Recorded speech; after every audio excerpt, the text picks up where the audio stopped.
Welcome to Liner Notes, your first stop for information on new musicians right from the artists themselves.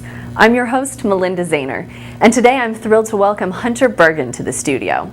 You may know him best from his work as the bassist of AFI, but did you know he has his own band, Hunter Revenge? Or that he played bass on Tegan and Sarah's 2007 release, The Con? Or that he designs vegan shoes for Macbeth Footwear? Today I'm sitting down with Hunter to find out more about Hunter Revenge and get some insider perspective on the music business. Let's take a listen. It's only fitting that while we were splitting, you were lying on his bedroom floor. I was sitting on the phone, mine spinning, you were lying in my ear once more. Whose plans and snakes and all the mistakes, mine was loving you. Whose scar must you fall in the blood that hot turns a deeper blue. Who's gonna love you now?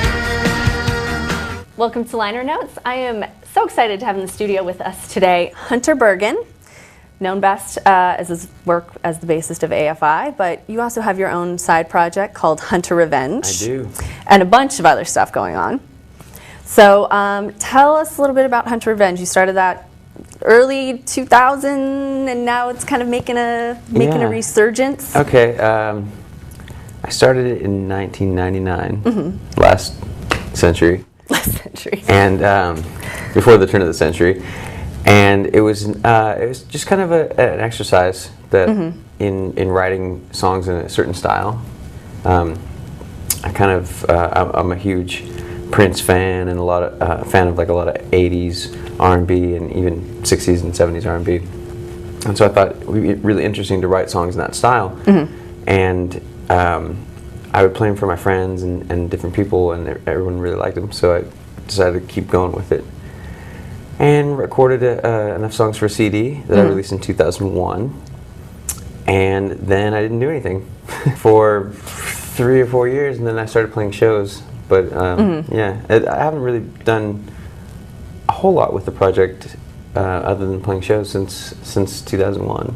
But now you're back on iTunes with a re-release of the CD. New artwork. New artwork by Amy Liz Adams. Liz Adams. And played the Warped Tour recently. Yes. Still side stage.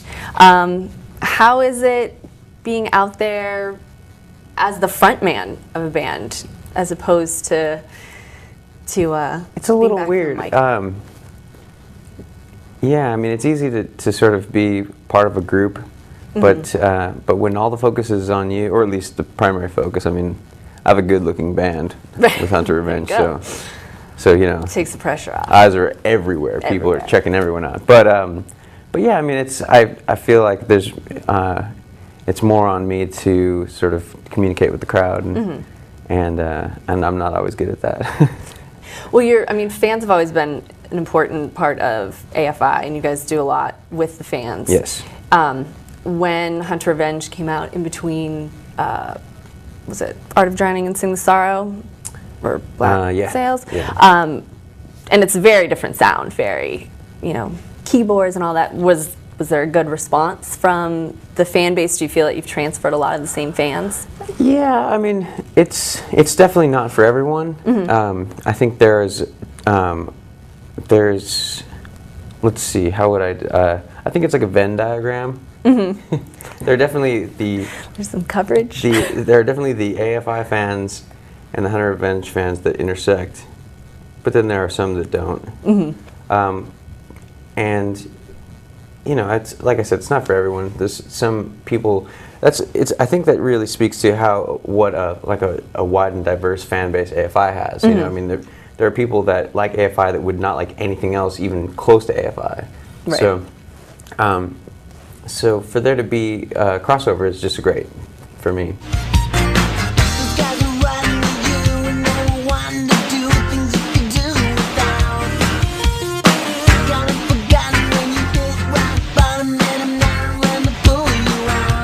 Heavy Prince influence with Hunter Revenge. Yes.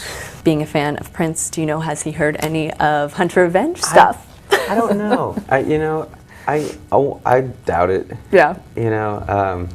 I've had several friends that have worked for him in different capacities, and I've had people threaten that they were going to play it for him, you know, sort of playfully. He might enjoy it. He might enjoy the homage. He might. I've heard rumors that he's heard it, but not from credible sources. So until I get a letter from him, or a lawsuit or something, Cease and desist. I'll assume he hasn't heard it. What's it like for you when you're working on Hunter Revenge? You're doing everything. Yeah. Guitar, keyboard, singing, drums. How is that different, or changes the way you work when you're just playing, when you're just doing bass at AFI? Or yeah, well, I mean, I guess in one way there's a lot of freedom when you're the only person working on a song, because you can do anything. If I think, okay, this is how the drums should be, then the drums will be that way. Right. But at the same time, if I'm sort of stuck on a song and I come back a week later, I'm still stuck. It's still the same song. Right. Whereas when you're collaborating with a group like AFI, 5 minutes later something has changed, somebody's playing something differently, and it's easier to sort of work something out. And it's really, I think it's better to have more people working on songs.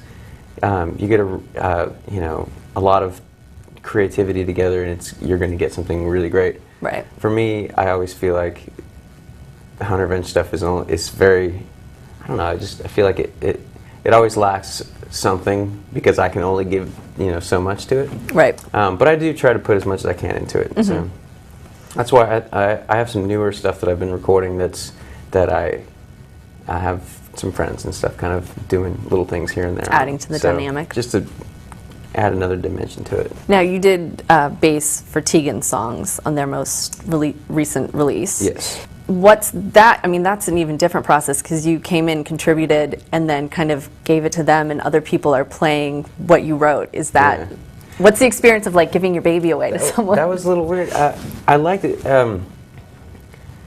Tegan didn't write, none of her demos had bass on them. So when she gave me the demos, I had free range.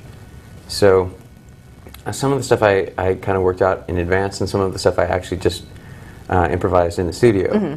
And so I wasn't too attached to the parts. I had a lot of fun. It was really a really fun recording session. And then when they went out on the road, my friend Dan played bass for them. So he came to me. He's like, "Okay, how do you play this? What do I do?" Part? Yeah. And I showed him what I played, but it doesn't really matter, because it's their live interpretations of the songs are more suited to a live setting, and so it suits the song better for him to play what was comfortable for him. And now there's they have a different bass player now, and I mean, the songs sound great live. They don't sound like exactly like the recorded versions, but they sound great.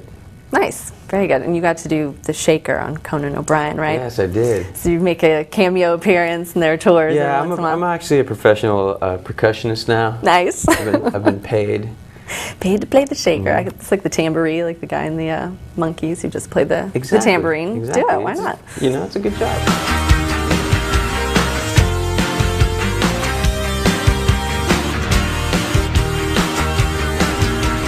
You do a lot of your own videos for Hunter Revenge as well. Yes, Hunter Revenge, as you're finding out, is a very DIY project. Do you enjoy that aspect of it though? Like Totally. just getting to do whatever you want and however. I mean, that's the whole thing. Is I'm not worried about how successful something's going to be.